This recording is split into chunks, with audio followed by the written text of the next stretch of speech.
So yeah, let's get started. I'm going to try to keep it within an hour, hour and a half. Probably by 2:30 we'll be done. I'll go over the course, what we're going to be covering today. So here's the agenda. Just introduction. We're going to do introductions about 20 minutes. Discussions on your perceptions of distance education. So if you guys remember when you were filling out that application, I asked you a few questions and I'm going to address some of those concerns that you guys had. We're going to have about 5-10 minute break, and then I'm going to go over the course structure. Yeah. Any questions before we delve in? All right. Let's do the introduction first. If you don't know, you got a million emails from me by now. My name is Nadim Slepčević. I used to be an instructional designer for about 10 years. And as I did that introduction on Flipgrid, I always consider myself as an instructional designer. That's my thing, kind of.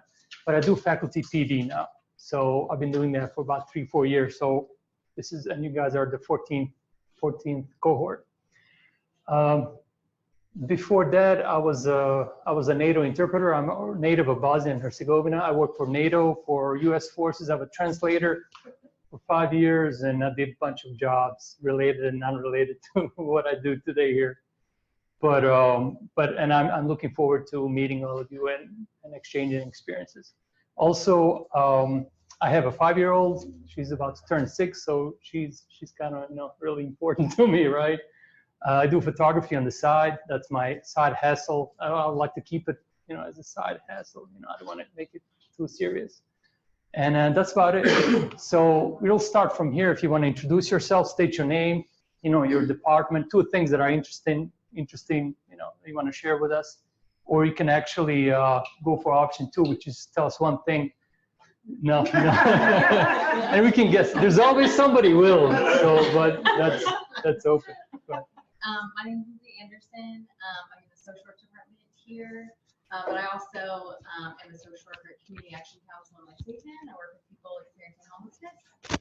I have a 3-year-old, and my husband and I are both in grad. Thank you. Okay, I'm Sharon Bothan. I'm an instructional designer here, so we are taking this course for that. I am a mother of 3 kids, and we have 5 pets at home. Thank you, Sharon. Hi, I'm Amanda Ballou. I am the enrollment advisor for the RN to BSN program. I'll do the one thing that's true and one that isn't. Yes. I can solve a Rubik's Cube in under a minute, or I was on the cruise that got stuck in the Bahamas for 3 days.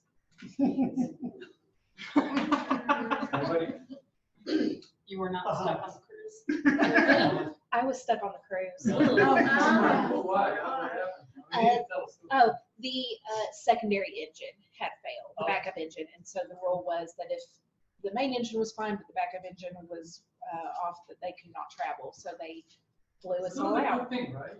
Be stuck on a cruise. It was amazing. Yes, it was a safe harbor. Thank you. Linda Yance, I'm with the baccalaureate and graduate nursing department. I take students to clinical. Next year I'll been a nurse for 50 years.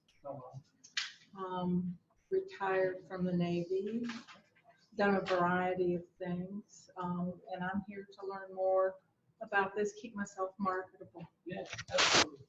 Here, let me just get stuck. Hi, my name's William Dooley. I've taught in several departments right now. I'm teaching in the College of Ed and also the Department of Communication. That's the course that I'll be developing this for. I'm an adjunct instructor. My full-time job is teaching English at Madison Southern High School. And I have 2 daughters. One of them is a junior here at KU studying history teaching. Okay. I'm Paul Boyles. I'm an adjunct in criminal justice studies, teaching police ethics. My full-time job, I'm a lieutenant with the Lexington Police Department in internal affairs, so I'm not liked by the people I work with. I am currently trying to finish a dissertation in philosophy, so and I have one beautiful 14-year-old special needs daughter. I joke that she cannot walk or talk, but she can still give her dad plenty of attitude. What's your topic? It's St. Thomas Aquinas' ethics, virtue ethics, moral perception. Thank you. Far less interesting. I'm Star Winsel in first year courses, and I have a 2-year-old daughter, and I like to do event planning in my spare time. Thank you.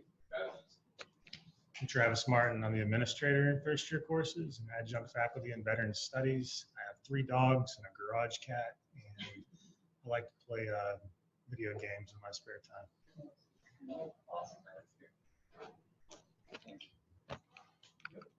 Hi, I'm Julie Rutland, and I am the graduate program coordinator in special education program, but specifically for the IECE folks, and that's the birth to 5 population, children that are born with lots of special needs, and working with families and collaborating with people.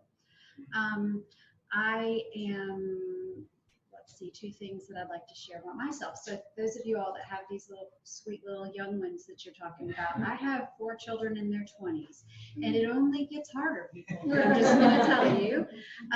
Yes, it does. It does. It's a challenge. And I guess just one of my favorite hobby is I'm a beekeeper. So that's interesting. As it gets closer to spring, things get real dicey. So I may have stories then. But. My dad, he had a bunch of hives. Yeah. That was fun. I could hear the queen singing. Yeah, I'm sure there's a term for that. Okay. Yeah, it's been fun, interesting, and everyone in the family seems to be into it. So if we could just get a Kentucky winter that would be conducive to bees, it's been rough. So this one, not so bad. Free honey. Dennis Field, I'm a professor in the Engineering Technology Management program, coordinate the associate's degree, the 4-year degree, and the graduate program. So, got 3 kids in their 20s. You feel me? I do. But my youngest daughter was the first online student to go into EKU online. First online student to win a Spin the Wheel scholarship. That's what's the. Are we guessing? Is it true or not? No, it's true. It is true. They spun the wheel. She's supposed to go to a international experience in Morocco. That's awesome. Good for her. Which program is she in? General business. Okay. Thank you, Dennis. I'm Cindy Hawks. I'm an instructional designer here at EKU. I started on January 6th, so I'm brand new to Richmond and to EKU. Happy to be here. I have, let's see, I enjoy hiking and I love animals of all kinds. I have 2 mini schnauzers. Thank you. Hi, my name is Luna Weiss Salinas, and I am a board certified behavior analyst. I work with kids with autism. I am the executive director and owner of a center here in Richmond that we provide ABA therapy. I will be teaching a couple courses in the psychology department for their new ABA online course work, applied behavior analysis. I have a 2-year-old daughter, and I'm expecting a 2nd daughter in June. And does that count as 2 things? Hi, I'm Cindy Fraser. I teach in the Associate Degree in Nursing program. And you should probably know that program was suspended, and it seems to be resurrecting from the ashes. The Board of Regents will vote on bringing the program back at the February meeting, and then the Kentucky Board of Nursing would need to approve it. But if it does come back, it would be in a hybrid format. So that's why I'm here. So we'll just have to see. Could be designing for nothing. My youngest daughter is about to turn 30, so I feel that. And I have no interesting hobbies. I like to read historical mysteries. So if you want to know something about Victorian England, I can tell you what my novelists tell me. I just binge watched Victoria on Netflix. And I've not watched that one. Oh yeah, it's really good. I've seen it. My name is Casey Humphrey. I teach in, I'm the fieldwork coordinator for the master's degree in OT.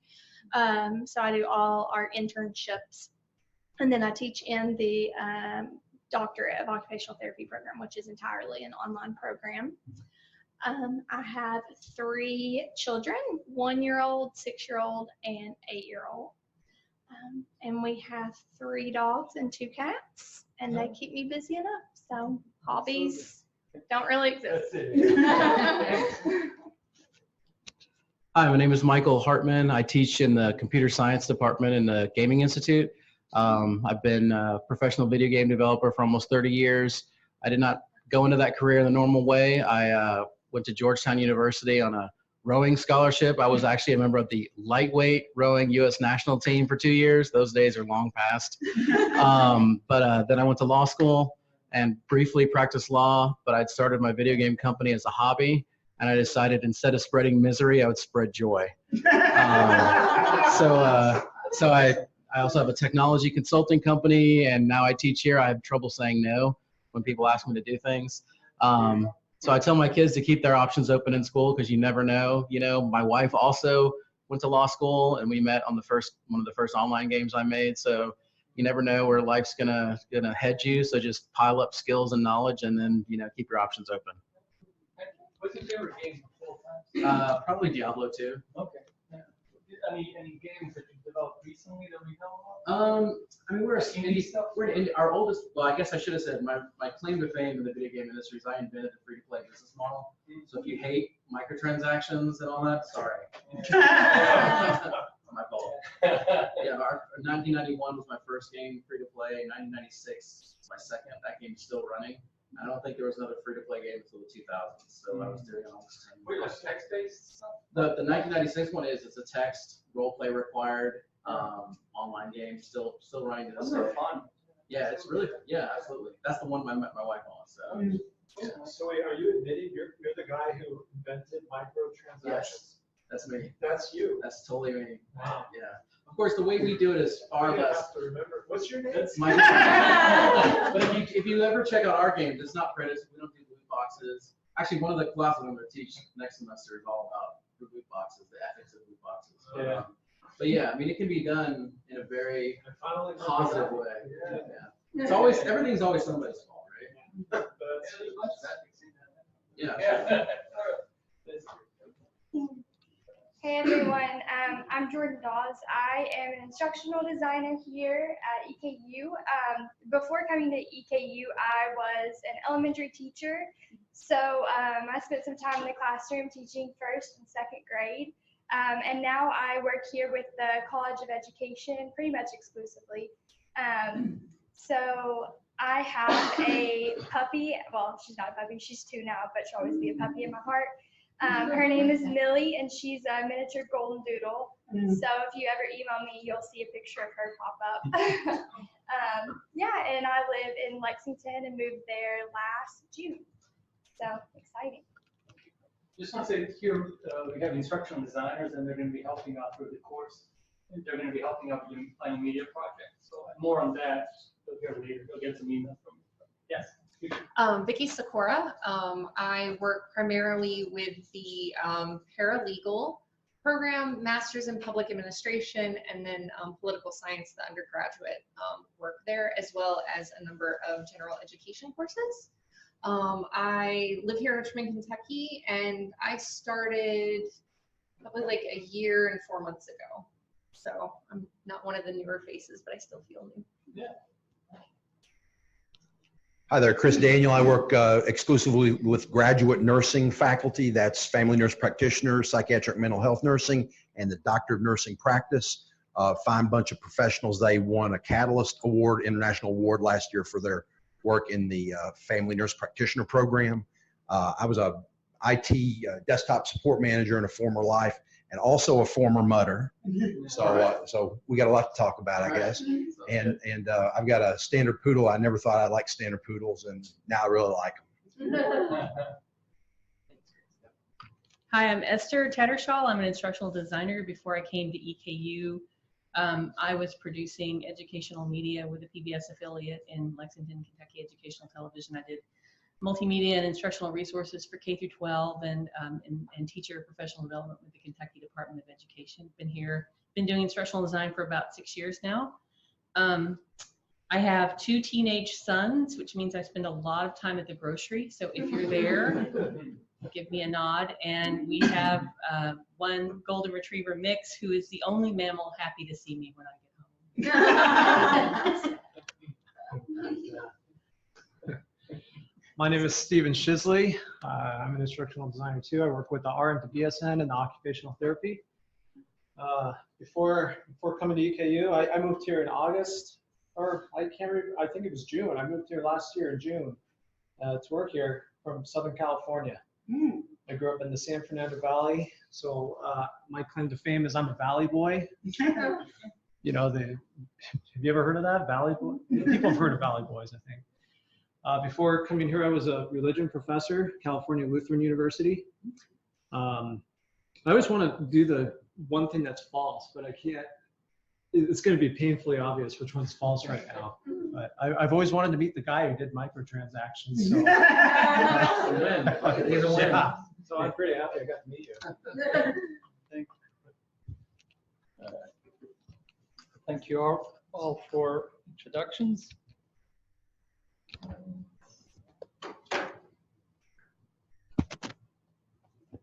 Can start talking about the course, not so fun things.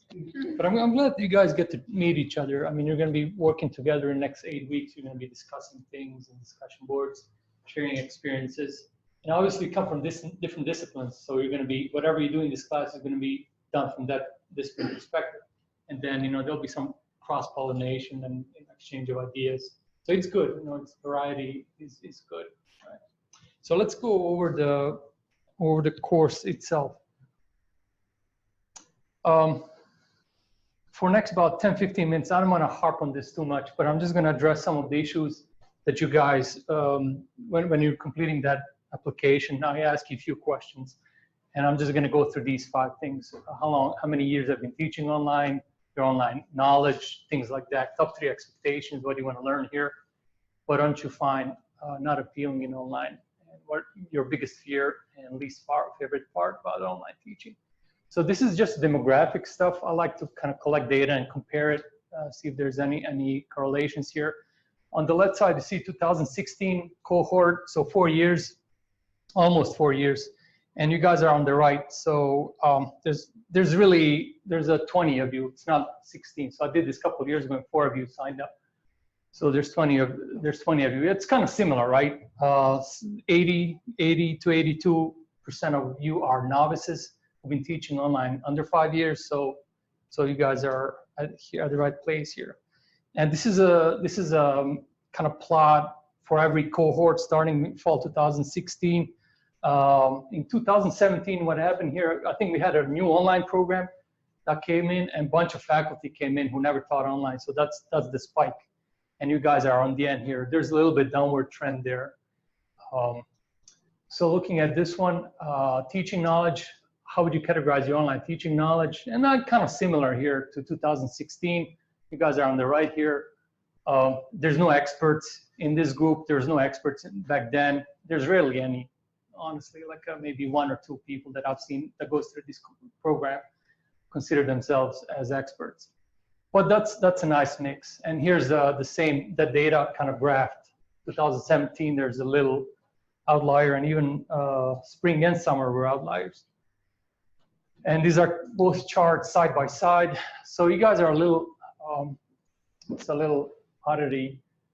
There's more novices in here, but you perceive your knowledge, you perceive yourself as experts in online teaching. So I don't know what's gonna happen. We'll see. So that's just that. I didn't test for correlation or nothing, but that's that. So let's go on the survey data. Top 3 expectations. Before I delve into it, I want to talk about community of inquiry. How many of you know about community of inquiry model? Nobody? All right. So it's a theoretical framework that explains distance education. Everything you do in this class will be done from that perspective, everything. all your assessments, student engagements, absolutely everything. And it consists of 3 presences. You have a social presence, cognitive presence, and teaching presence. So teaching presence, I mean, that's old as Aristotle, right? And then you have a cognitive presence, that's learner interaction with the learning materials. So those are textbooks, whatever students use to learn, right? So these, for correspondence education for past 100 years, online education, these 2 were the main 2 presences. But now you have social presence. That's learner-to-learner type of interactions where students talk to each other, right? So up until maybe late 70s, I guess they had a teleconferencing at that time. You could have you could have correspondence course with teleconference, right? But technology was clunky. But now you can use your phone. You can, like I'm teaching at UK, and students. I had one student.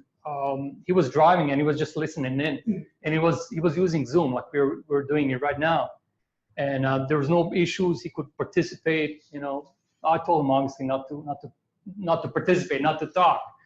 But if you want to, you know, just pull over. But like he parked the car. I saw him, you know, taking the phone, you know, to his backyard and never dropped a connection once. I mean, that's completely mind-blowing to me, at least. So those are the 3. So that's social presence. And in today, looking at distance education today, that's on equal footing as teaching presence and cognitive presence. And it has the same importance.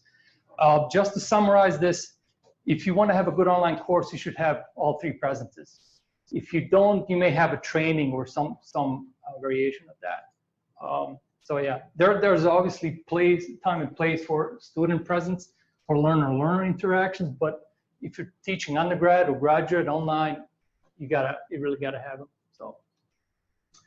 So the survey, I kind of combine all of you. 11 of you were concerned about student engagement, which is good, because you know how do you replicate that face-to-face online? So some of the questions are how to facilitate online conversations, create sense of community online, effective asynchronous discussion boards, wikis, and best engagement practices. And we will cover all these things. I mean, they fall under the community of inquiry, under social presence, obviously. Course design, and some of these topics flowed, you know, from cohort to cohort. You know, student engagement wasn't as important in the last cohort, so things are changing. Course design was never as important as it is for you guys. 8 of you were concerned about course design, and we will spend a lot of time designing things in the class. You will design course syllabus, one lesson plan, several assignments, assessments. You can write assessments using the TILT framework, which is writing clear assessments. And there's explanation for everything. I don't want to dwell on it too much. Pedagogy is very important. This is a pedagogy heavy class. Technology takes a back seat to it. So we'll talk about why, how to engage the learner, how to present materials, why you present, it doesn't matter. There's also multimedia component in this class, and that's kind of technical, obviously. If you're interested in Blackboard, and some of you are, how to learn how to use Blackboard, this is not the course for you. We have PD1, which is pure technical. You're like, this is how I create X, Y, and Z in Blackboard. We will talk about a few things like that, but it's not the focus. It's really pedagogy and technology, a little bit. So under pedagogy, best online practices, what to do, how to teach an online class. And I'm gonna mimic all the things that are being taught here. So for the first week, you're probably gonna get an email every day from me. Yeah, probably every day. Maybe I might skip Thursday. I'm gonna be checking the grade center. If some of you didn't log in by Wednesday, you're gonna get an email from me. If the deadline has passed for an assignment and you didn't submit it, you're gonna get an email from me, you know. But besides those kind of emails, there's other things that you can do as well.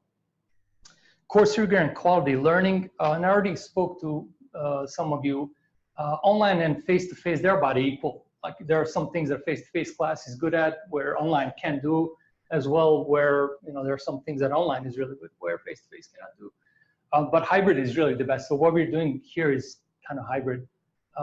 We can do this completely online. You guys don't have to come in, but I'd rather have you, meet each other and talk, and that's a good thing to have. Making teaching interesting, and that's something I struggle myself with.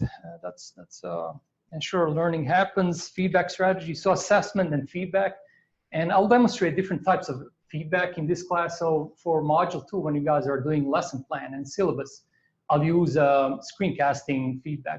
How many of you know what screencasting is? Okay, so so you record your computer screen and then you record the narration or like annotation, then you record your voice as well. So you give students a video of feedback, and you want to keep it within 3 to 5 minutes. You don't want to 20 minutes. But there's different types of providing feedback. So we're going to go through all those things. Technology and tools, I already kind of talked about. The Blackboard is not the focus to use Blackboard. We have PD1 that you guys can take right now, and you can knock it out in 1 weekend. I think it takes about 8 hours to complete PD1, Introduction to Blackboard. So if anybody is not sure about Blackboard, please email me right away. And other people have taken this class in PD1 at the same time. So it's not a big deal. Blackboard support for surveys. Blackboard has a survey tool, virtual groups and collaborative projects. And what we subscribe here is constructivist approach to education, where learners kind of make sense of meaning together in social groups. And I know a lot of online students are kind of individual learners, and that was one of the definitions of distance education, independent learner.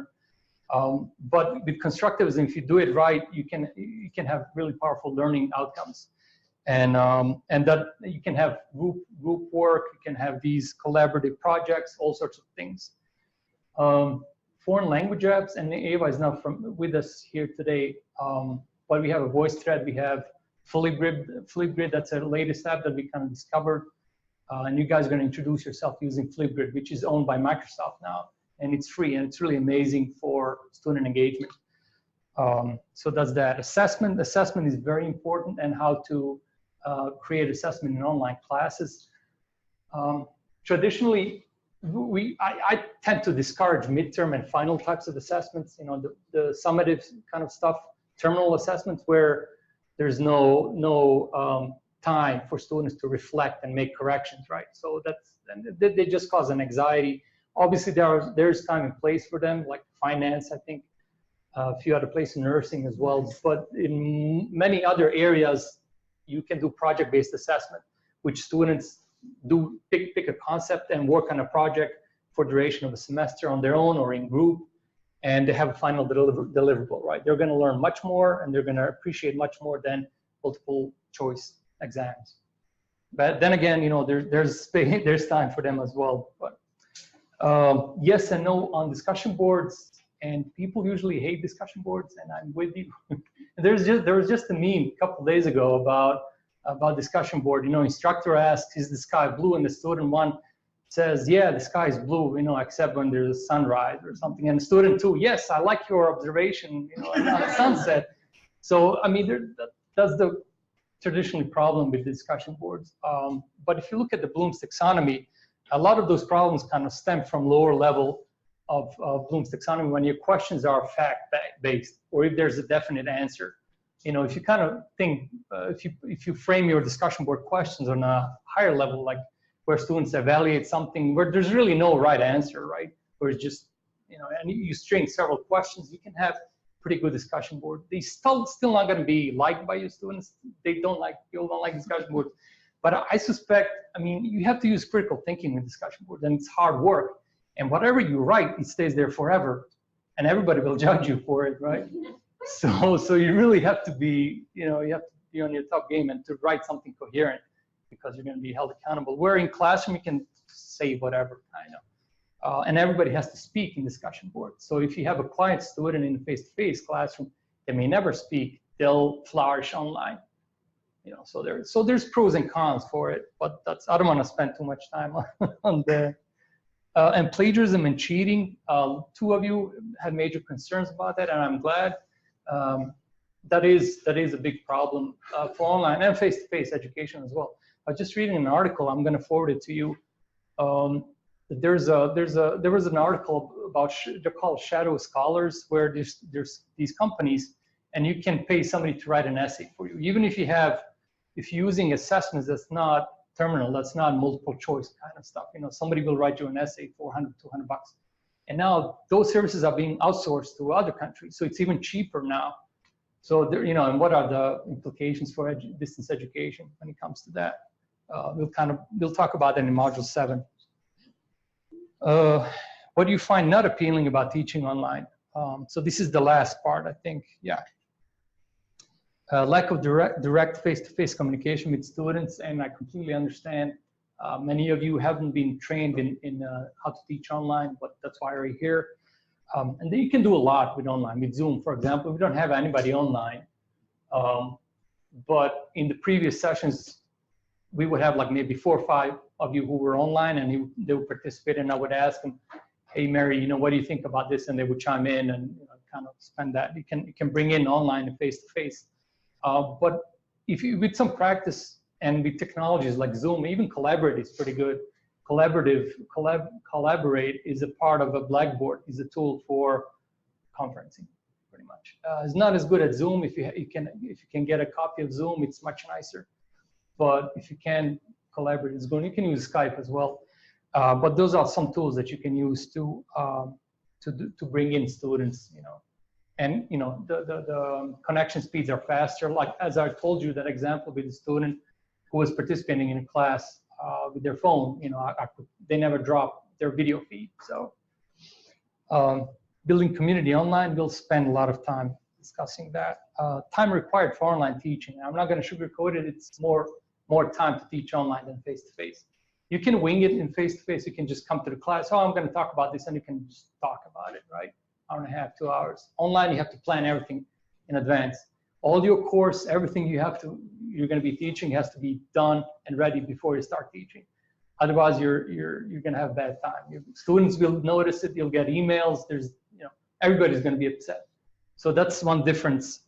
And then also, you have to check emails. You have to post announcements. You have to be there, right? Where you go and teach a class, you see your students once a week, and that's it. You don't see them for another week. Where online, you have to check in because you're virtual, and if they don't hear from you, you might become this distant person who exists or may not exist, or and there's this whole concept of alienation. When the instructor is not present, students kind of tune out, and they're more likely to drop your program, your course, and drop out of university. A lot of adults, they don't need that connection. Some of them do, some of them don't. But if you have undergrads, 18, 19, 20, 22-year-olds, they're more likely than they need that constant connection.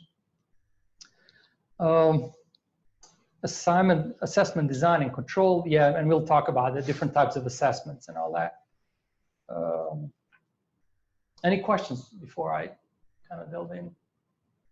Nobody has questions? All right, we'll wrap it up in 5-10 minutes, and then we'll do a break. What is your biggest fear or least favorite part of teaching online? So worried about wasting my time due to technology not working properly. And honestly, it's much better than it was even 5-6 years ago. Blackboard works for the most time. I haven't seen any issues. Collaborate works, Zoom works. Things are much better than they were before. If you figure it out, it's not as bad, believe me. And anybody want to share something, or am I wrong, or am I, no? All right. I don't know how to teach the course online and don't understand how to grade assignments. Well, we'll do it here. Yeah. Opportunity to interact with students. Okay, so opportunity to interact with students one-on-one, how to improve over term. If you teach smaller courses like 20 students, it's totally doable. And I'll know all your names probably by week 2. If you're engaged, if you go into course, if you participate in discussion boards, if you grade everything on time, you'll get to know your students very, very quickly. And if you have some early assessments, you kind of get a sense for everybody. So I wouldn't worry about it. Perception of my engagement, and that's an interesting one. That's a great question. You have to kind of fake it. You have to force engagement. So having a calendar, like say on Monday I'm going to do X, Y, and Z. On Tuesday I'm going to do this. On Wednesday I'm going to do this. So maintaining a calendar of scheduled things that you're going to do in online class helps. If you just say, okay, I'm going to post here on Monday and then wait till Friday to do something, you will be perceived as absent and by students. So I would even put a number on engagements, of your engagements in the class. I don't know, like 2 or 3 discussion board, not discussion boards, but announcements per week maybe. If you see somebody's, missing in action. And you can go into Grade Center. You can see when students logged in the last time. And if 3, 4, 5 days have passed, and if you're teaching an 8-week course, the 8-week is equivalent to 2 weeks face-to-face. So that's, you're going over a week that they've been absent in the class, you can drop an email, hey, John, what's going on? Can I help with something? Simple as that. You got to go into discussion boards. I know they're dreadful, but, just do something, participate. And it can be as simple as like using Socratic questioning. If somebody says something, and you can say, hey, interesting perspective. What did you think about this? Or, just kind of take it the other way or kind of weave the discussion. So that's that engagement. And engagement takes time and practice as well. You may not be as engaged in your first class as your next one. So it's, yeah. Understanding software, they'll come hopefully. What is your biggest fear or least favorite part about teaching online? Trying to stay one step ahead of websites like Course Hero. Does everybody know what Course Hero is? I was talking to my cousin, and he's a student in University of Chicago in what's that place south? Anyways, name escapes him. But he said they're using like one of his friends would have a Check account or Course Hero, and that's where they post answers to publisher material like quizzes and tests. So if you're using publisher material, most likely that your stuff is already on Course Hero or Chug or places like that, or you can even purchase it, or you can pay somebody to take these assessments. And they're subscription based, so you can get a cheating subscription. How nice is that? But okay, so I was asking you, I was like, man, I wish I can record you so I can play it back to people. And I was like, so his perspective is like, I don't know why did they do that, because it's so easy to circumvent this, and it doesn't really measure knowledge. These multiple choice types of assessment. No, I like the courses where they use project-based assessment. Where they're actually doing something. He didn't say project-based assessment, where we're doing more meaningful stuff. So that's a word, and he's a really good student. He's smart, and he says like, I don't cheat, but I don't know. But he's really good, and so I kind of it's a snapshot of what's out there, and what you're battling if you're using certain types of assessments. And I know publisher content is seductive, is easy to use. I'm just going to plug in my course, and it's my students, just tell them to go to my course, whatever, my course lab, my whatever, my psychology lab, my math lab, and have them do assessments there. But just there are things for that.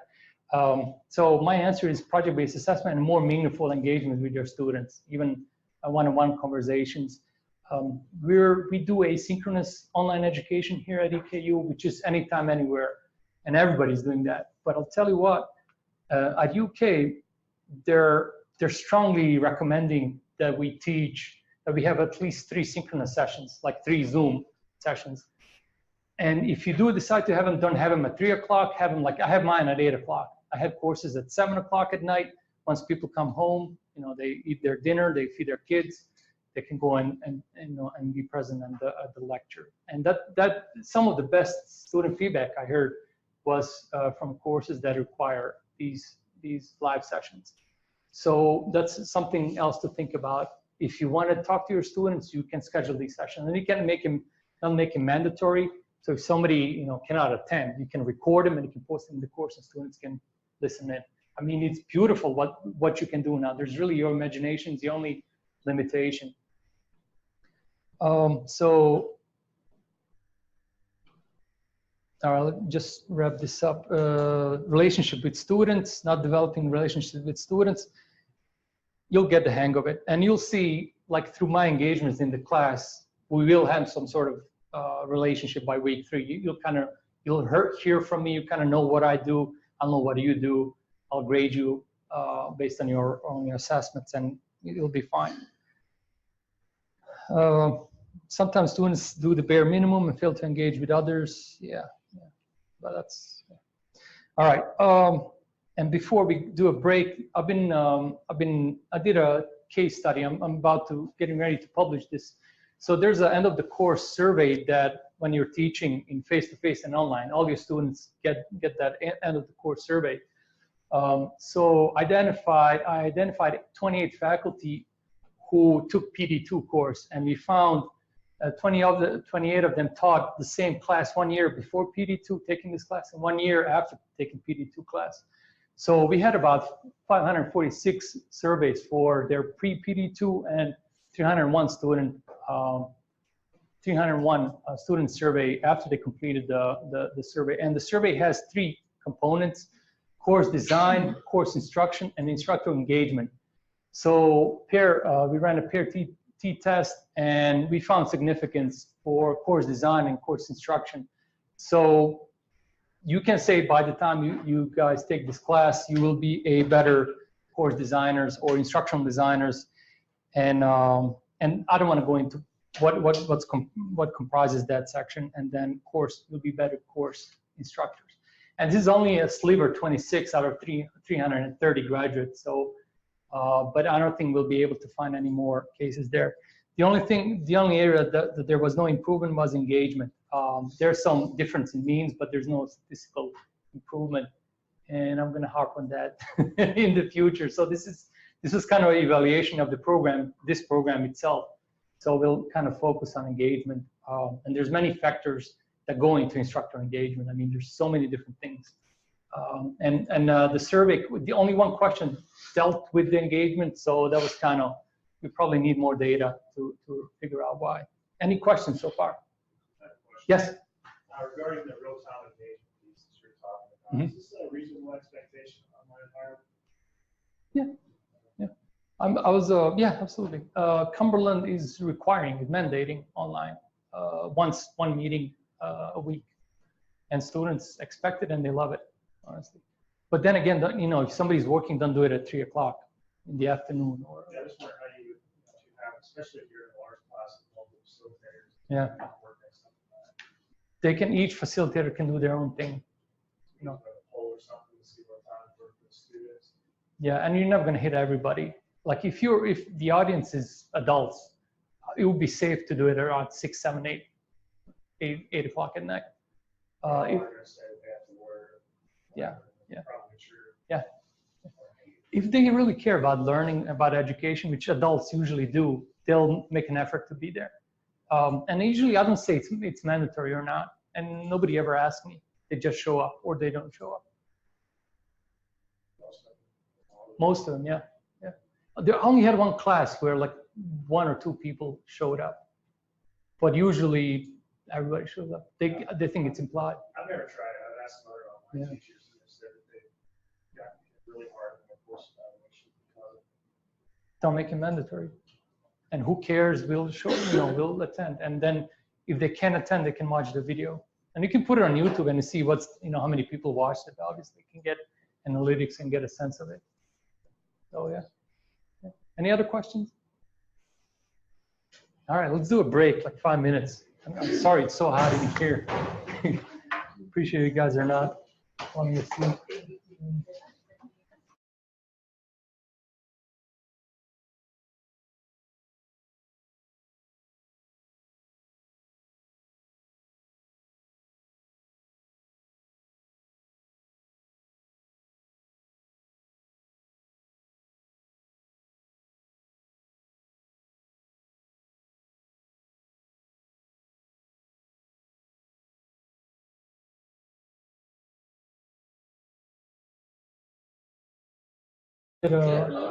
Let's get started. I forgot to mention what are you gonna get out of this? What are you gonna get out of this training? So a changed perspective on distance education, improved online and face-to-face practices.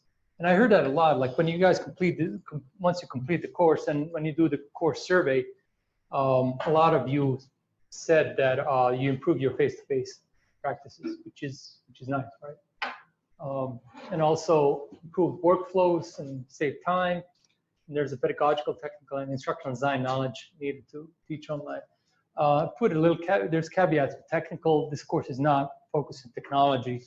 And instructional design, we have another course that focuses just on instructional design. It's called backward design, course design with backward design or course planning. I forgot what's the exact name. But where you apply, and backward design is instructional design approach to designing instruction, training, anything. So that's that. And there's $250 stipend. We'll actually pay you upon completion of this, but that's for full-time faculty only. So sorry. I didn't come up with it, but it would be nice that everybody gets it. So before we begin, do you guys do anything? Any questions so far about any of this? No. So have a course in mind. So whenever you start doing whatever you're going to do in this class, work toward that goal. Identify a class and work toward it. So I know, Dennis, you're going to be doing another construction course. You're going to be revising a course, right? Yeah, one of mine. Okay. Okay. So you're going to be, whatever you do here, you're going to be working toward it. And I know in computer science as well, you guys are going online soon, in about 6 months. I assume that's what you're going to be doing. You're going to be kind of converting whatever you have face to face, right? Yeah, I have a basic intro to game design. I think that's the class that I'm going to use as my framework for all this stuff. There'll be 4 classes that are part of a certificate. It's called a certificate in game development. Okay. And so there's 4 classes total there, but I think I'll use this kind of one of the first ones. Yeah. Sounds good. And nursing, I assume that's. So if it comes back, it'll be hybrid. Right. So it would be that course. Okay. And the fundamentals course, the very first course. Right. Which so is more convergent thinking. Right. That's good. Okay. Thank you. And you are developing a training, right? Yes. Okay. What kind of training? Basically a intro to the RN to BSN program. So not like a portal, but basically an intro into what the program is about, why do you need it, why are you entering the program, and the important things you should know, the classes, things like that. Okay, sounds good, yeah. So trainings, courses, anything goes, right? Whatever you do, I mean, you can do, I guess there's nothing wrong with just doing it for the sake of doing it, but I'd rather have you have deliverables, something that you're going to use in the future. That's adult learning is all about that, really. Where, if you're doing in undergrad education, they have time to spare, and they can work on imaginary things. It'll be a lot of work, 50 to 60 hours. That's what we clock when you get your certificate on this. It counts as a 60-hour of PD2. So if you're working on tenure and promotion, that you can submit that. One thing about the course, please stay on task first 3-4 weeks. Make sure I'm not muted. It's really easy to fall back, to fall behind. I mean, if you don't do stuff tonight, tomorrow, Wednesday, do it soon. We already have a deadline. We have introductions. Class introductions are due on Wednesday, so that's in 2 days. We're with Flipgrid, and if you go into module 1, you'll see it there. And I'll post an announcement. It's hard to miss, but if you miss, very few people recover. Like if you miss a week 1, if you don't log in or something, more likely that you will have to drop out and come back later. And there's nothing wrong with that. We're all busy. People go missing, but they do come back. So I don't have the percentage, but retention rate in this class is about 65%. So, there's 20 of you, about 14 will probably remain. And I'm not scaring anybody. I'm just saying it'll be a lot of work, and I would like for everybody to succeed, and you will succeed. 320 faculties finish this class, faculty and staff. So it's completely doable, obviously. If you can't do it this time, let me know. If you're struggling, if you can't do it this time, let me know. We can do it in the next time it's offered. So this is offered in the summer and it's in the fall. Yes. All of your assignments, will they be on Black? Like I'm looking at your, I'm looking at the course in Blackboard. Right. So for example, so I click on module, and there's module 1. Right. And then I click on there, and there's a video from you. Right. And then all the assignments you're talking about for this first week, they all take place in Blackboard? Yes, everything's in there, yeah. Okay, cool. Yeah, if you go. Seeing the modules, I'm not seeing it. Well, what I went to is I logged into my Blackboard, and I scrolled down because my own classes were. Yeah, click on the blue. Yeah. I clicked on my name. And then there's a little blue line. I mean, no, I didn't. I clicked on courses. Yeah. That was helpful. Thank Yes. you. And then modules is where I went. Yes. That's the important. Once I'm in there, that's Yeah. the main. Everything's there. Yeah. And I'll open up 2-3 modules at a time so you guys can work ahead. You can see what's up ahead. I don't like to open up the whole course. I do maybe 2-3 modules at a time. So probably in the next couple of days, I'm going to open up module 2 and 3, just so you guys can see, or if you want to work ahead of the time, ahead of the schedule. And everything we submit work-wise, we will be submitting. Yeah, everything's on Blackboard. Yeah, absolutely. And I'll go through the course as well. All right, so I hope I didn't scare you with this, but that's reality. I know all of you are working. I mean, it's a lot of work, a lot of time. So you're also going to obtain distance teaching, pedagogical, and technical knowledge. You're going to gain a student perspective of what it means to be an online student. So when you start teaching, when you start designing your own courses, you're going to think back on this and say, okay, well, I don't want to throw all that stuff at my students. You know, a lot of your students are teaching, well, not teaching, but working. They have families, and their families are more important than your course. It's, you know, that's what it is. Where undergrads, when your students who are here on campus, obviously their primary goal is to, you know, attend school. Where your adults are, you know, you're maybe on 2nd, 3rd place, and there's nothing you can do about it, obviously. So also think about the students. You know, if somebody comes, and I'll talk about these things, but if they email you, hey, something happened, you know, give them an extension maybe once or twice or whatever your teaching philosophy is. But you cannot really treat them as you cannot teach the 30-year-olds, 40-year-olds, whatever, same as your 18, 19, 20 undergrads. It's just, you know, they're not like that. And then there's also $250 in PD funds. So let me just hop next 3 slides. I don't like hopping on things, but I have to really drive so everybody knows what we're going to be doing in this class.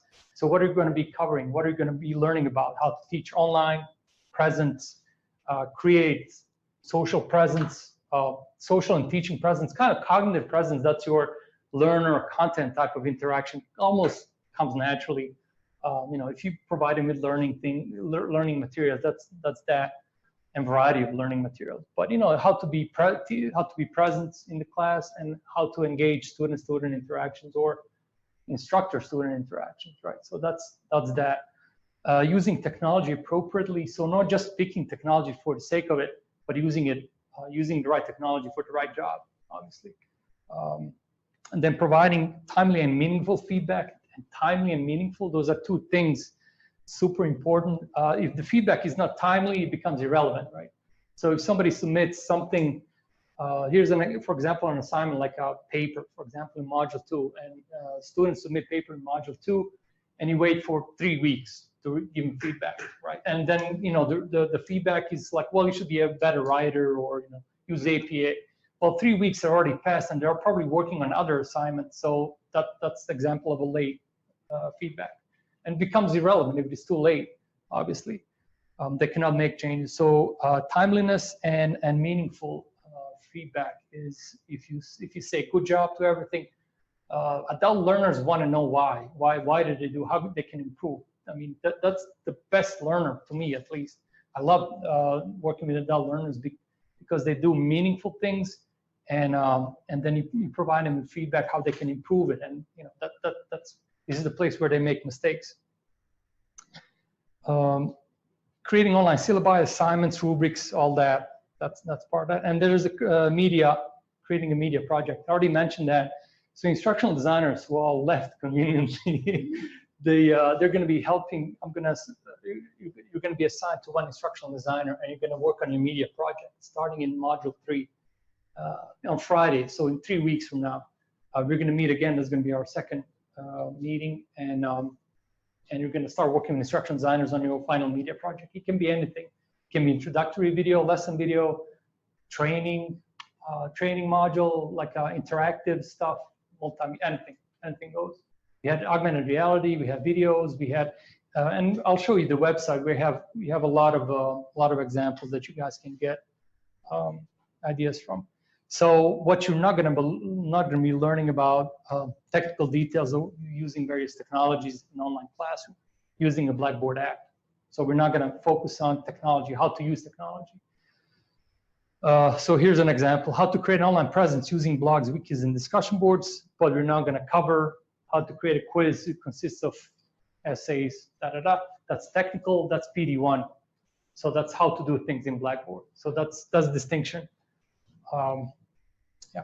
And so for the technicals, we have PD1, Introduction to Blackboard, PD3, and I would strongly recommend the course Planning with Backward Design. And if you buy into that approach to designing courses, I mean, it applies to curriculum like OT. They're using backward design to align their entire curriculum. It applies to courses, not assessments, like modules, courses, training, everything. I'm not going to go into it too much, but anyways. And then there's online teaching and learning sessions that you guys can attend, obviously. Course goal, yeah. All right. So here's the course overview. These are all the topics that we're going to be covering for next 9 weeks, 8 weeks plus spring break. So this is really all the topics that we could cover, and this could be probably 2-3 courses. If you just look at the syllabus lesson plan, that would be maybe backward design course or separate course. Student engagement strategies, like Magna, they have a courses that you can purchase $250 on student engagement strategies.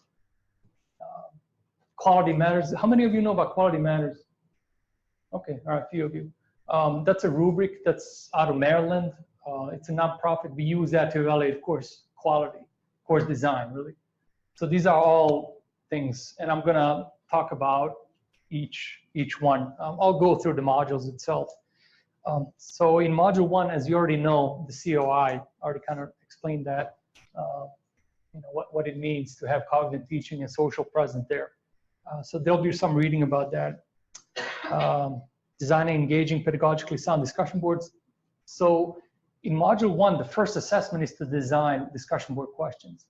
I mean, you would think maybe syllabus first or something else, but that's how important discussion boards are. And from BBS lists, I haven't seen a tool that encapsulates the spirit of discussion board. I mean, it's more of a concept, not really a tool. I mean, there's different flavors for a discussion board, but that whole concept of threaded discussion, I mean, some of the biggest websites on the internet are discussion boards, straight up, like Reddit. I mean, that's all communities and discussions, nothing else, text-based, no images, no multimedia, nothing. I mean, yeah, they have memes and stuff, but things like that. So so discussion boards are really important, and there are attempts to replace them, but I haven't seen a good attempt yet. So that's module 1, and I'll explain one assessments and all that. Module 2 is measurable objectives, Bloom's taxonomy, and lesson plan design. So, and you'll develop a draft syllabus. I know it's early in the course to be thinking about draft syllabus, but it's never too late. And then you're gonna loop back in module 6, I think module 6 or 5, and you're gonna revise your syllabus. So, and I'll provide you with feedback on your syllabus and course lesson plan, and then you're gonna make revisions later on. And then every module has this little subtopic. This one is copyright information and EKU LibGuides. And we have I think we have a blog. It's not a major assessment, but we'll kind of discuss it. I just want you to be aware of these services here. And then I forgot to mention these featured OTLs. So recreating class discussion in online environment. You're supposed to, while you're taking this class, you're supposed to attend 2 of these OTL sessions. And OTL sessions are taught by graduates of PD2 program or other exemplary EKU faculty. If you can't come here, you can watch them online with Zoom. So I'll give you guys a link, and you need to attend 2 of them to get a participation. There'll be 8, 9 of them, I think. So the first one is discussion board by Dr. Shanahan from Department College of Education. She's doing it on Wednesday, I think, right? Or tomorrow. I'm sorry, does this have to be synchronous? Yeah, synchronous. Zoom? Yeah. Okay. Yeah, and we will record them as well. But So can I attend them recorded? Is what I'm asking. no, I can't. There's no way to track Yeah, I cannot track that. Yeah, I'm sorry, but they are different times. Sometimes at 11 you can. Okay. I think it will always be during the course. Okay. All right. Well, we'll talk about that later. Yeah, don't worry about it. Don't. Yeah, but we'll come up with the solution. So those are, and the next week we're going to have a review of best practices for use of Bloom's taxonomy. So this stuff, everybody knows Bloom's taxonomy, yeah. Yeah, for more. I mean, that's when you're writing course objectives and course and module objectives. I mean, that's kind of heart of education these days. And then I'll do a session next week on backward design. So how to use backward design to design module. And if you really buy into it, I mean, it'll make your job so much easier when you're creating courses, anything, online or face-to-face or whatever. Module 3 is about student engagement. So blogs, wikis, and journal. So that's the social presence and teaching presence. Just using weeks, blogs, and journals, right? And then we're gonna have our second meeting on February 28th from 8:30 to 11. And there's gonna be introduction to media projects. So you're going to see some technologies that you can use to create your final media project. And if you go to, let me see. If you go to faculty showcase section of our website, there's 250 projects in here. So here, let me pick a good one. So this is screencasting. So Ismaila, he used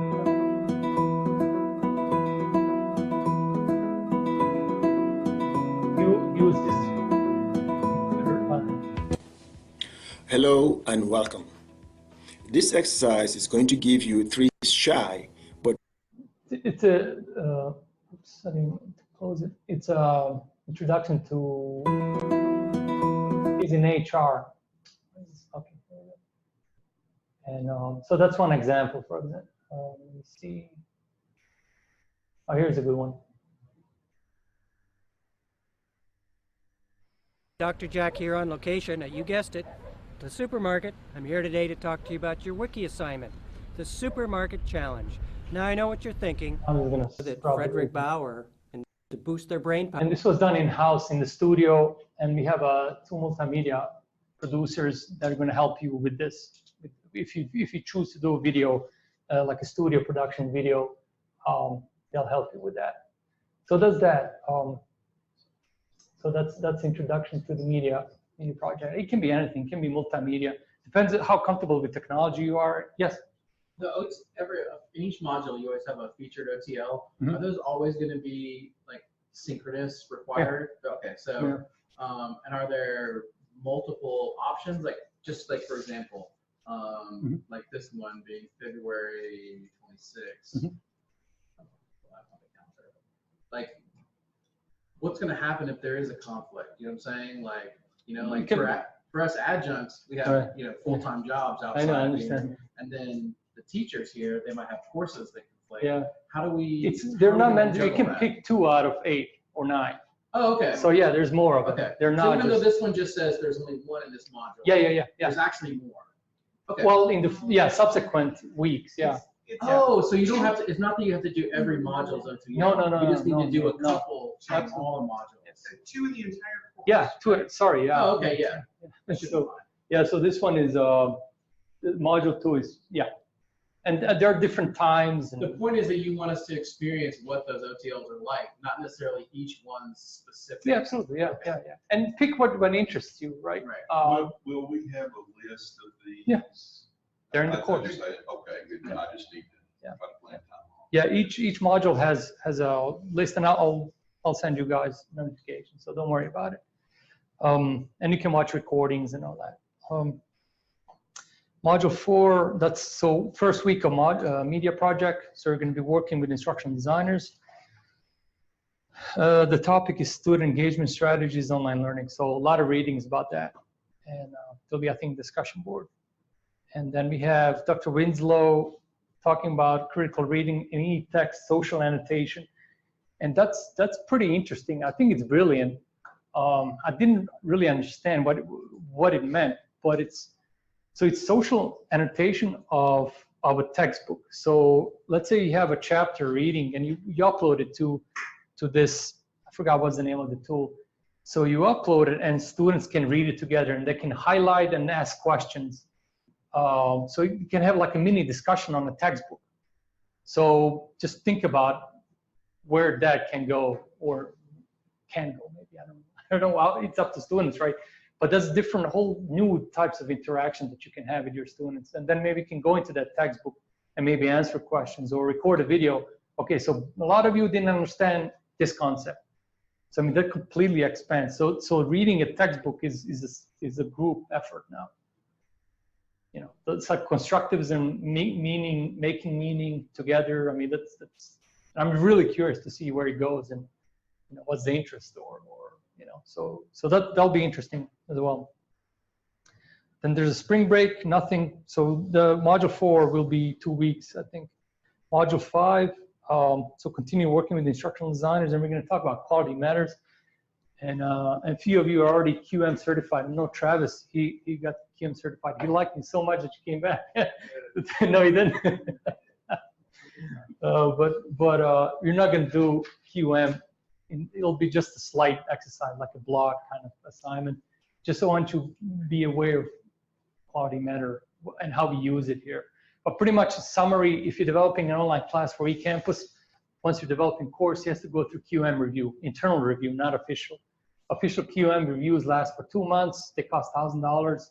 We do it internally for free. Another instructional designer goes through the course and evaluates it. Simple as that. And those are called informal QM reviews, and they're recognized by Quality Matters. It's fine. It's completely legal, and so that's that. And then we'll talk about academic integrity, little bit of readings on Academic Scholar about cheating and all that. And designing effective assessment strategies. So that kind of goes together. And then we're going to have a person, Shabnam, forgot what's her name. She's a chemistry teacher from chemistry department, obviously, and she's going to be showcasing how to do hands-on chemistry labs online. So students, her online students, they have to purchase like chemistry kits, and they have to do these exercises at home, and they have to write them up. So I don't know if any of you would reply to anybody like fire science. Yes, absolutely. Anybody else? Is anybody else using labs or? Nursing might be interested in that or no? They would be doing that in person. In person, okay. Is there a way, because there are things that can be done online, so this can be, or is it mandated? It's not mandated by the accrediting organization or by the Board of Nursing, but you need anatomical mannequins, you would need needles. Okay, right. Okay, so that's beyond, yeah. Yeah, we can demonstrate it, certainly, but the students would need to come physically to practice and physically to be checked off.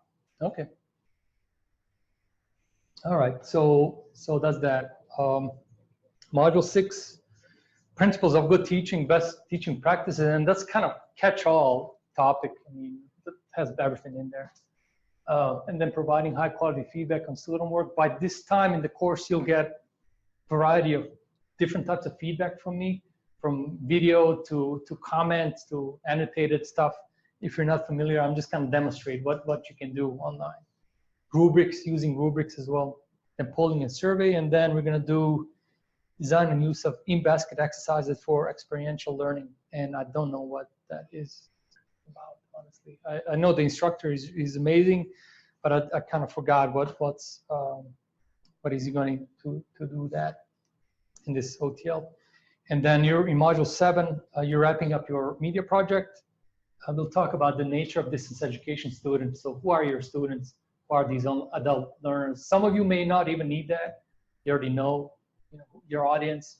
But I think it's important to understand that you can't treat 20, 30, 40, 50, 60, whatever year old same as 18-year-olds. It's just, you cannot give them the same exercises. I mean, you can, but they're going to hate you for it, probably. So, and they may not appreciate it, and they'd rather do other things, like project-based assessment, something meaningful that they can do at work, right? Yeah. And then we're going to do academic integrity and introduction to mobile learning, and there's just a discussion. And by this time, you're almost done with the course. There's no assessments in Module 8. We're going to have our third meeting, and that's it. And we're going to have another session, another OTL, highlights of 25 online teaching sessions. So that's that. Dave, Larry said November 1st. That's obviously. Oh, I left it, man. Okay, yeah, I got to update that. So there's only 3 times we meet Yes. today, and then February 28th. Yep. Yep. That's it. Here, let me just jump in the course, just kind of showcase. And I'm sure many of you have already logged in.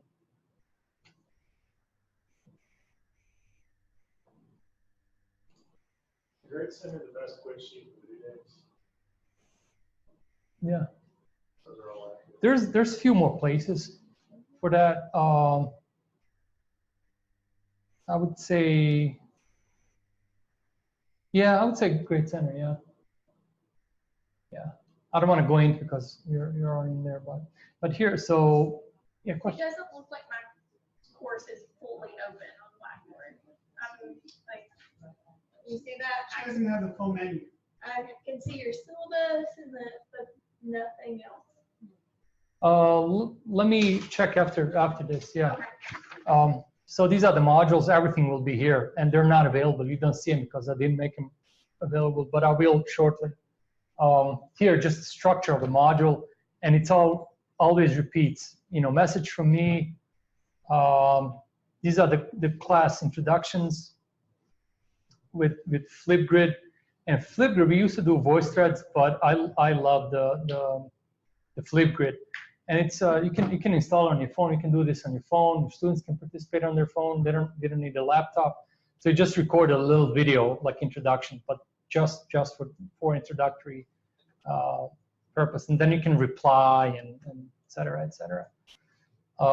So this is the COI model and active learning readings. Then the discussion board readings. Every time you see a pencil, that's indicative of an assignment. So assignments, and all the assignments are written in a TILT format. And if you guys were attending well, they have a few sessions on TILT, which is really transparency in learning and teaching. In short, it's really writing clear assessments. So following purpose, stating the purpose of the assignment, the task of the assignment. So what, purpose, what's the purpose of this assignment? Why are your students doing this? Task, explaining what students need to do, and criteria. Criteria is usually either another example of student submission, or a rubric, or things like that. There's a lot of write-up just for, it's kind of endless module. If you look at module 1, it's like scrolling forever, but don't be scared. Yeah, it's just, I wanted to clarify as much as possible. And this, like I said, this course is probably 2-3 courses. There's so much stuff in here. And then, you have your discussion board. Just click on up here, discussion board module. The third assessment is developing a discussion board rubric. So I'm going to ask you to develop assignments, perfect discussion board question, then develop a rubric for it as well. And then there's a quiz. Quizzes, I keep quizzes just to kind of highlight some of the most important readings. It's not worth much, the quizzes. I wanted to take them out, but actually other students said they liked it. They helped them the quiz helped them highlight what's important from readings and etc. So that's it. And then there's virtual office. If you have anybody questions, post them here. You can email me as well, but I'd rather have you post in virtual office and subscribe to virtual office. So if you post there, I'll get an email right away, and I'll usually reply right away. And then on the bottom, there's a quick survey. You don't have to have this in your online courses, but I'll get like a pulse. If something's broken, if you don't like something, just, leave me a note and I'll get it. So each module has a survey as well. Again, you don't have to do it. So that's that. That's a kind of structure of one module. We're getting ready. 8 more minutes. So these are the assignments in the class. So icebreakers, 5 points. That's due this Wednesday. So 2 OTL sessions, 20%, discussion boards, yeah, all that stuff. And some of you may not use the wiki ever, but just participate. In the wiki assignment, in the past we had you create a wiki assignment, but now you're just gonna work together as a group of 3 or 4 people, and you're gonna create like top 10 list of what are the most important things to know when teaching online. I mean, it's a simple exercise, but I just want you to get a flavor of how it is to work on a wiki together. Just simple as that. And you need to have 85%, like a QM subscribes to 85% or higher. So to get the course certificate, 85%, 267 points or higher. Assignment deadlines, there's few of them. I try to keep it as simple as possible, but it doesn't work like that.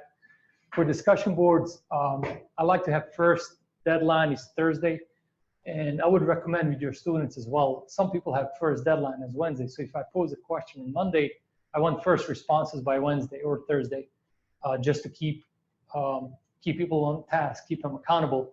If you don't have that, everybody, the vast majority of our students will post on Sunday, 5, 6, 7 o'clock. And that's not discussion, right? That's just like check off. And even with the deadlines, but then you can penalize them, right? You can deduct points. You can have a rubric saying if you don't post, and if somebody posts at 10 o'clock at night, that breaks the spirit of the assignment, right? And that's not a complete assignment. I wouldn't give them an A, for example. So don't post anything past 8, 9 o'clock on Sunday. That's just, there's no point. So that's discussion board blogs. Same thing. First post is due on Thursday. So your first blog post by Thursday at 11, just like discussion board, and subsequent to responses, comments by Sunday. And then everything else is due on Sunday. All the other assignments. We have introductions that's due this Wednesday. I want everybody to log into the course and introduce themselves. I would recommend you do the same in your online class. That's the flip grid assignment. Yes, yeah. Yeah. And then the final project is due on Wednesday, but that's kind of soft deadline. I'll take it on Thursday as well if you're. And a lot of you will wait till Thursday on Module 8 to submit it, and that's fine as long as it's before Friday, right? So you're going to be working, individually on media projects. IDs will be consultants. If you have any questions, you're going to meet with them. You're going to talk about media project, what you want to do. You're going to write a script for it.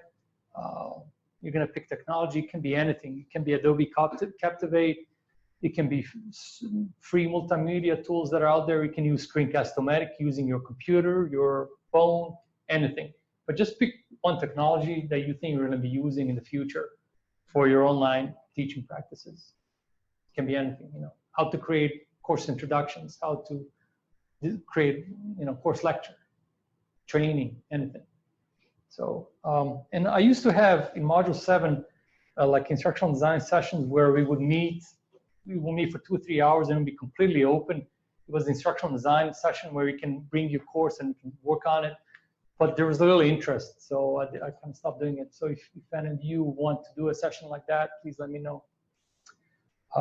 So here's a media project timeline. So in Module 3, we'll meet in instruction. Yes? I was, can you go back to the slide with the assignments for the first week? Not that one. Oh, the first week. Yeah. Well, no, it was the one that had the blog post and the discussion. It was only like 1 or 2 slides. Oh, sorry. Okay.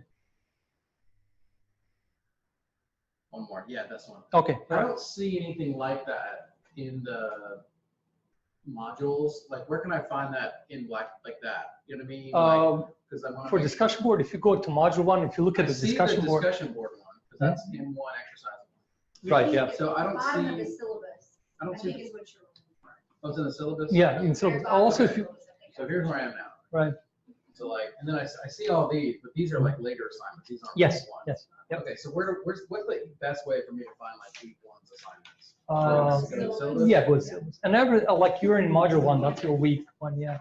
Okay, so you go all the way down. So all the way down. Yeah. Okay. So schedule is right here. Okay. Cool. So everything's in there. So these is where but this is what I keep not seeing. But I don't see the blog post one. Blog 1 is going to be module 2 or 3 later on. Yeah. So you won't see everything. That's an example. That's yeah. Not, yeah. When you say the first blog post is you don't mean this. No, not module 1. Yeah. No. Just so this is an example of what things. That's not this week's assignments. No. Okay. No, this is just in general. Blogs are, first deadline on Thursday, and the last one is. But not this Thursday, it's some other Thursday. Yeah, I think in module 2 we have blog. But we have discussion board in module 1, and that's going to be due on Thursday. So first is Thursday. And I'll send you an email, everybody. So if anybody misses discussion board deadline, you'll get an email from me on Friday. So so that's that. So just conclusion, we have a minute left. It'll be a lot of work, but definitely you guys can do it. And research suggests that if you say that, I don't know if it works if you actually say it, yeah. But you guys can do it, right? But yeah, absolutely. I mean, 230 faculty did it before. If something comes up, please let me know. Don't race through this. Let me know. We can come back in the summer, or it's perfectly fine. Like a lot of people who do, who drop on the first time, they come back second time. But it's completely fine. You can use this course as a model, but this course has a lot of materials. It's kind of endless scrolling. So I'm not too crazy, but that's the limit of Blackboard. There's nothing else I can do with it. Different learning management system would dictate different approach to course design. There's different ways you can design this stuff. You'll be able to access the course forever, and the next meeting is on Friday, not Thursday. Yep. So that's it. Any questions? You like using the zone approach with I love it. Yeah. Is it virtual quality matters? It probably attributes to the quality of assessment, to the clarity of assessments. So when you do evaluate the assessments, and when you try to evaluate whether or not they're aligned with the objectives, yeah, probably helps with that. One thing I had of course last year, we used so the instructional designer said that there's way too much text and I was going to scare the students. It tends to be Yeah, it's like double-edged sword, right? Yeah. Yeah, it does that to text. Yeah. But it's clear, right? So. Yeah. Yeah, that's a good point. But I couldn't. I don't know if I can suggest anything because it's freshmen, right? They're undergrads. If you do like too long, didn't read kind of version of assignment, but no, you can't do it. Yeah, I don't know where research suggests. Right, yeah. But you know what?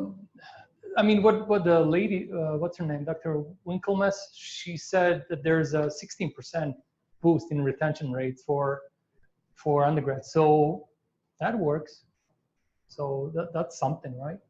That's like a letter grade or more. There's some aspect of quality matters that I get, I don't let the learning get right. I mean, if you have a purpose that's similar to your goal, I mean, purpose should be very similar to your goal. I mean, and then you can align it absolutely.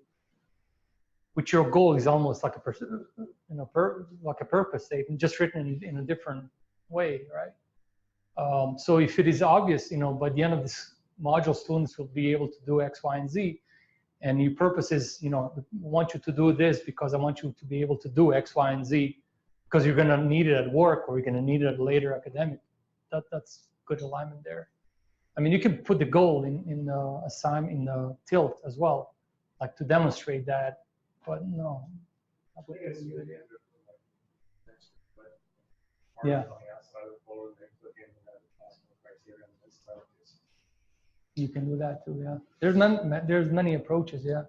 But if you're creating folders for assignment, that's like an extra click. And there's in cognitive psychology, you kind of forget where there's an area where you forget where you came from, like entering through the door, and then you forget what was the assignment, what the assignment was about. I would prefer keeping assignments with the readings and all in one area. If you do folders, there's a lot of clicks in and out. But yeah. Yeah. So, anybody else? You guys are done. We can head out. Any questions? Final questions? Yeah. So the course is open. You can go in, and thank you, all of you who Cindy, you posted that introduction. Thank you for that. Yeah. There's one more person, and yeah, and